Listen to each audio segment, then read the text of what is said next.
Olá, eu sou Jéssica Vaz, advogada, especialista em direito do trabalho e programa de compliance, e estou aqui para trazer uma dica fundamental para você, principalmente você, colega advogado, que está iniciando aí na advocacia, para que você não tenha problemas, inclusive com uma situação que ocorre muito, que é aquele famoso cliente que chega para você e fala: doutor, então, você pode dar uma olhadinha no meu processo?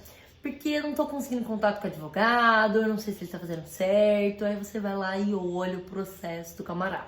Bom, se o cliente ele te procurou e ele já tem advogado constituído nos autos, você tem que tomar muito cuidado, tá?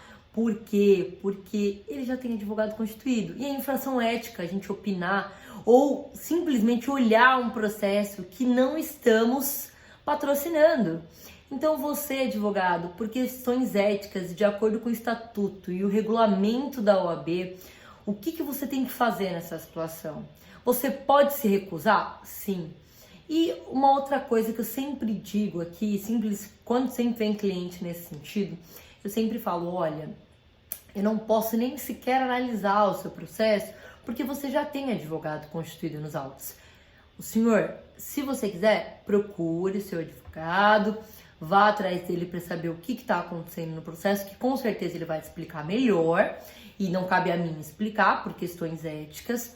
Mas aí se ele insistir e falar assim: não, doutora, mas é que eu não quero, tenho muita confiança, tá? Então você fala: então tá bom, eu não vou olhar seu processo. O que você vai fazer? Você vai revogar a procuração do advogado que já está constituído. E aí sim, após você comunicar ao outro advogado que você não quer mais que ele atue no processo, aí você vem até o meu escritório e eu te explico quais são os próximos passos.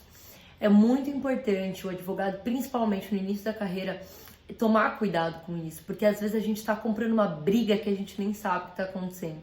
E dependendo, às vezes o processo já está levando para uma improcedência ou um êxito, e às vezes você acha que vai tirar vantagem, que não, eu consigo tirar mais alguma coisa daqui. E às vezes não é bem assim que a coisa toca. E por questões éticas, você como advogado não pode ficar aí palpitando ou falando do processo dos outros, né? Muito importante isso. Depois que ele revogou a procuração, aí ok, você vai informar e você vai dar andamento no processo. Sim, claro, falando a proposta de honorários, quanto você vai cobrar. E uma coisa muito importante, comunique o seu cliente que se ele assinou um contrato de honorários com outro advogado, o outro advogado vai cobrar aqueles honorários, mesmo que ele tenha saído do processo.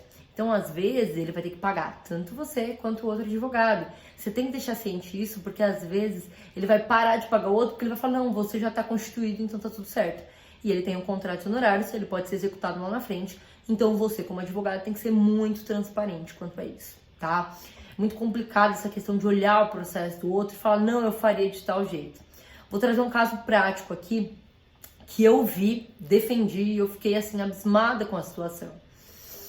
Um cliente, ele recebeu uma indenização, ele fez um acordo concordando com o valor de indenização e dando quitação geral e poderes para a empresa, tá? E aí, tudo bem, ele fez esse acordo, deu quitação geral, só que provavelmente ele procurou um outro advogado. E aí o advogado deve ter falado que não, dá para anular, vamos tentar fazer alguma coisa. E ele entrou com uma anulação de um termo de acordo que ele tinha feito, assinado com outro advogado, já tinha reconhecido firma, já estava tudo bonitinho. Ele entrou com uma anulação do termo porque ele achou que o valor estava baixo. E aí perdeu, né? Mas esse é o problema das vezes a gente achar e comprar a briga num caso de poderia ter ganhado mais se você não é advogado nos autos. Quem é o advogado é o outro, então você aguarde seu momento e atenda o cliente da melhor forma, falando que por questões éticas você não pode atendê-lo porque ele já tem advogado constituído nos autos. Espero que essa dica tenha valido para você. Não tenha medo de falar: não posso te atender, porque com certeza ele vai ver a sua transparência e vai voltar num próximo processo. Se você curtiu esse vídeo, deixe seu like aqui, comente pra gente trazer novas coisas e novos assuntos para você que está iniciando na advocacia.